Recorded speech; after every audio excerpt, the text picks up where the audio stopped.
coming. Get the steps. Another heavy load. Yes. Got my bag of holding, and you know what that means? Another unbagging in the Nook. It's Sunday, the 27th of April.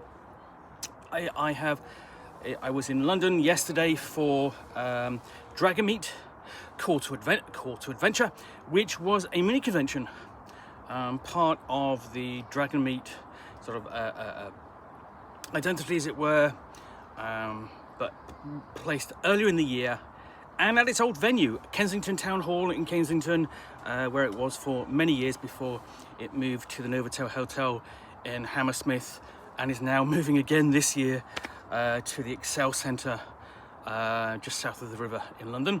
But the Call to Adventure, DragonMeet Call to Adventure, was set up to attract new players to the hobby, families, that sort of thing. But there were a few traders there and some friends, so I decided that I would go down with a friend. We would catch up and just chat with people, as you do. I picked up some books, of course, brought them all home in this hefty bag, which is very serviceable. It's really a good bag for carrying my haul of books at a convention of the size of DragonMeet Call to Adventure. Now, its numbers were quite small, and I think wasn't perfect, but it's something to grow from.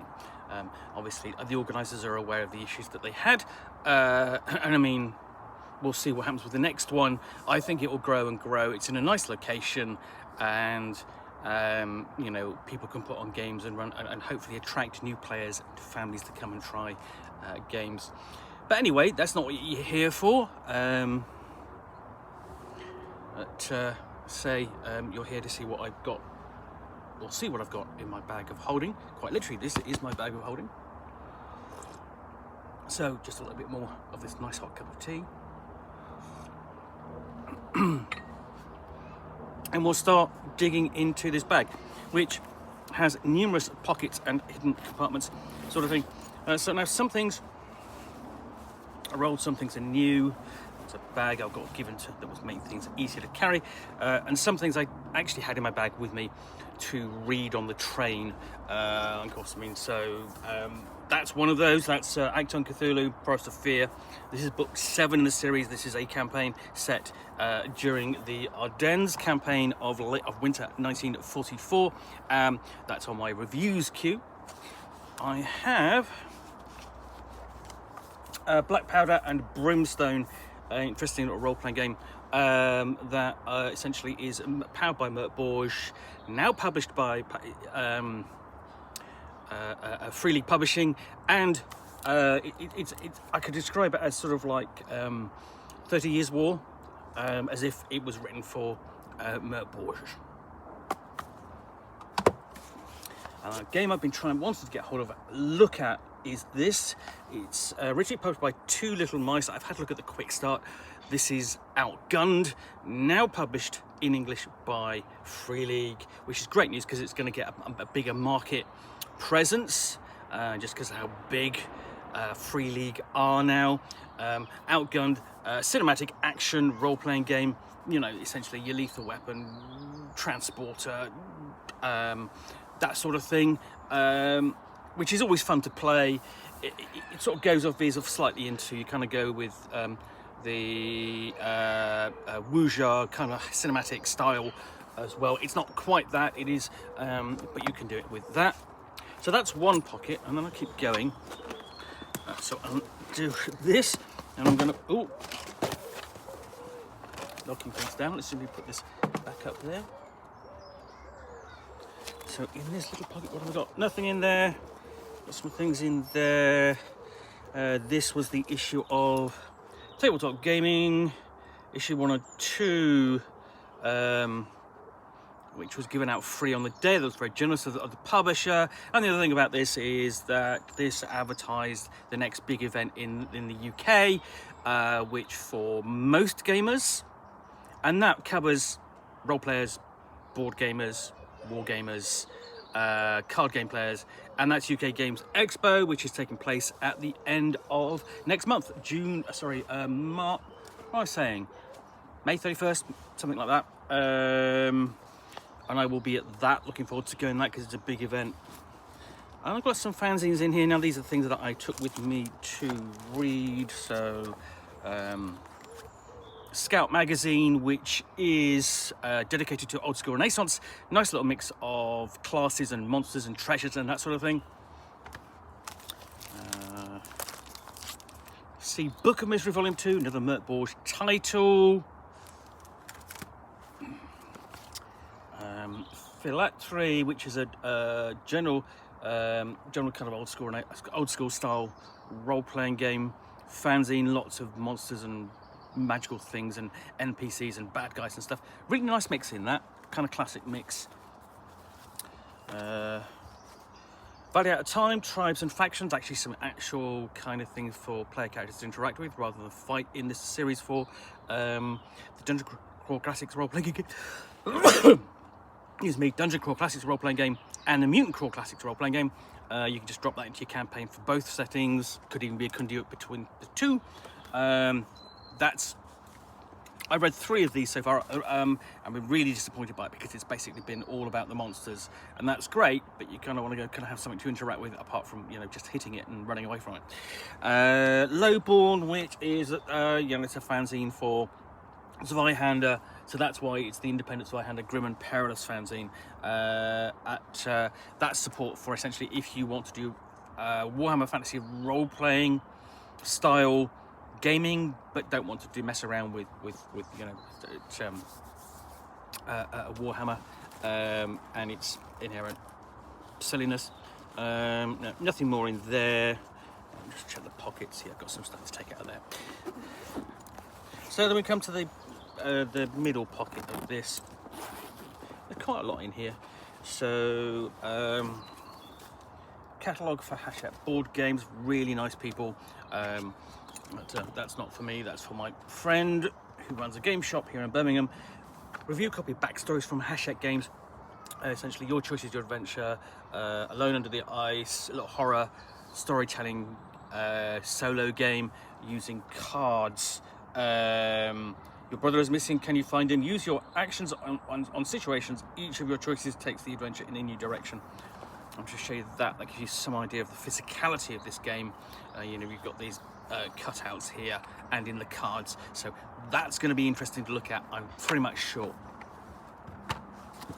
So underneath this, a couple of smaller things. So playtest Tomb of Grief and Temple of Forgotten Depths.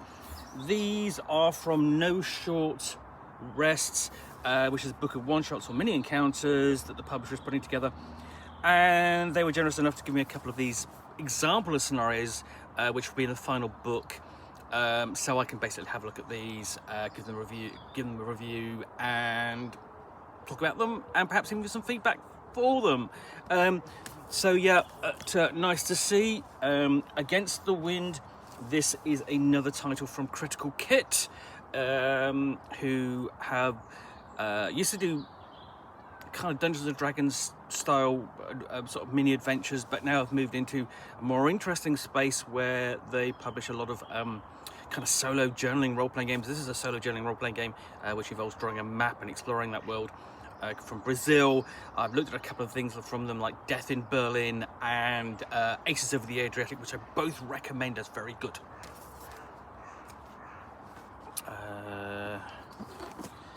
From Mosenian Arts Council, Swivers, basically a role-playing game about playing bastards in a kind of Georgian Dickensian setting.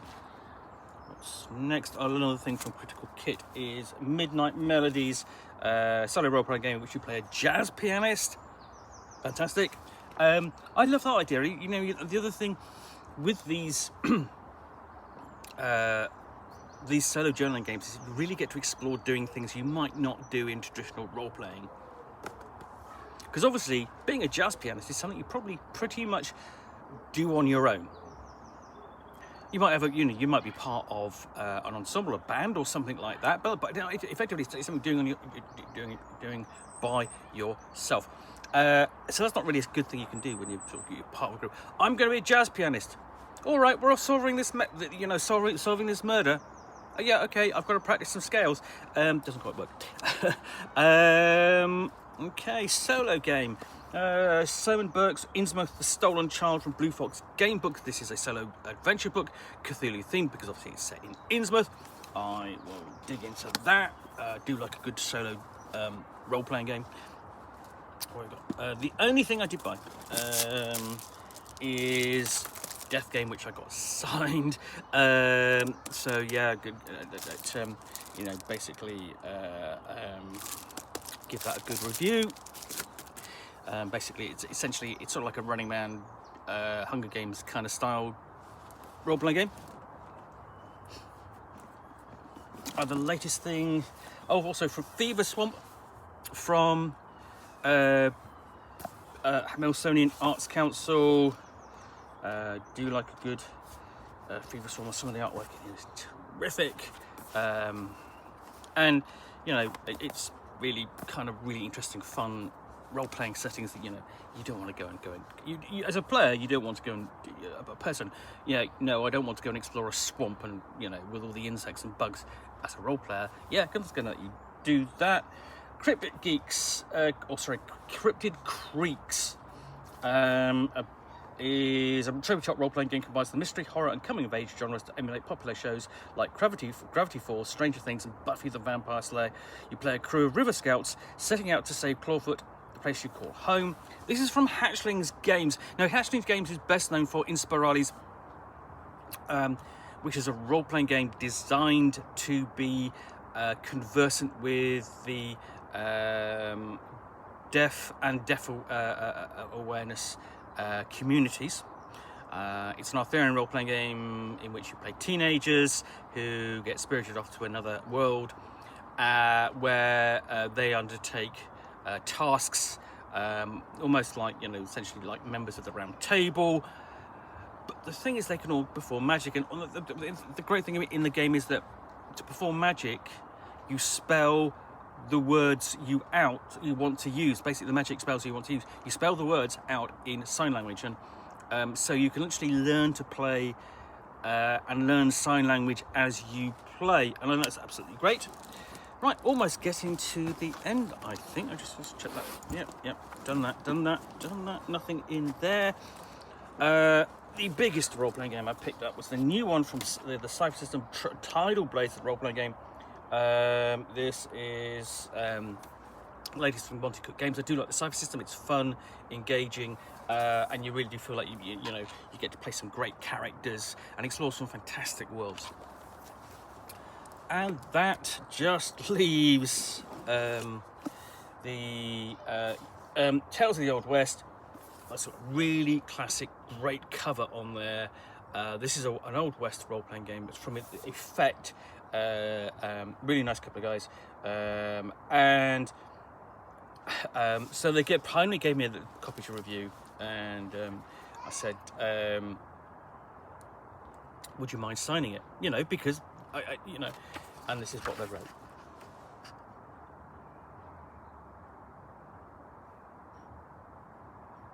Which is adorable. I'm not beholden to it. I will do my very best. I reviewed the quick start and liked it. I'm hoping I'm going to like this as well. Because it's the odd thing, is sort of like it's one of the few genres I've never really played a lot. I'm quite fascinated by the idea of playing it, partly because essentially it's not really a setting I'm overly familiar in terms of role playing. There aren't that many Wild West games out there, but I can always see the storytelling possibilities in them, and there are some good scenarios and stuff written for it. I mean, Boot Hill, surprisingly, has some actually really good, it's got, you know, 5 or 6 different good scenarios for it, and you could adapt it for something like this if you wanted to. Take a bit of effort, but take the stories and, you know. And I mean, the other exposure to it for me would have been Deadlands. Deadlands is a great Old West horror setting, and generally one of those sessions which is it's actually unique. That Pinnacle has expanded quite a lot. Anyway, so I'm really just wittering on. So that's basically a new pile of things to review in the next 6 months. Some of these I will actually review probably in the next couple of weeks. I know. So where are we? If I take the look out. Yeah, let's just grab that. Of course, it's the book I've got actually at the bottom of the pile, but that's the way it goes. So yes, I want to look at that before I'm at Expo, so I can talk to the publisher and say, yes, I did look at this. And because there's a new thing out from Free League, and then this, because Hachette and Flavian he's a really nice guy. And he's got a fantastic suit.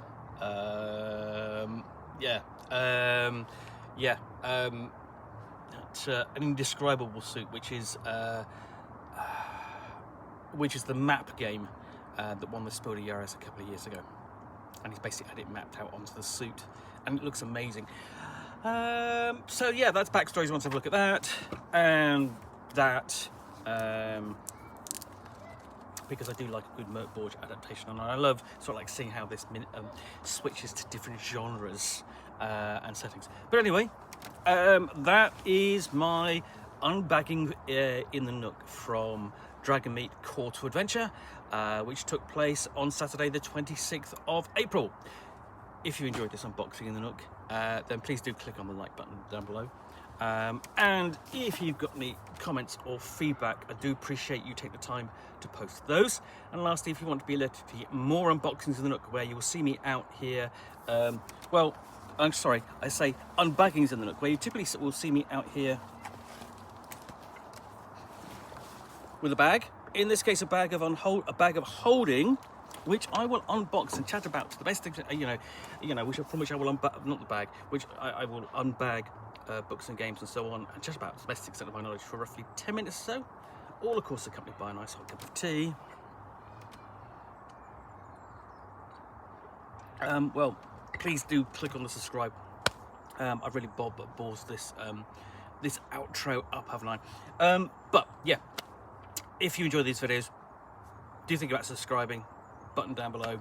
I'll be back again tomorrow with another proper, actual, full unboxing in the Nook. Thanks again for watching. I'll be back again soon with another one. Bye for now.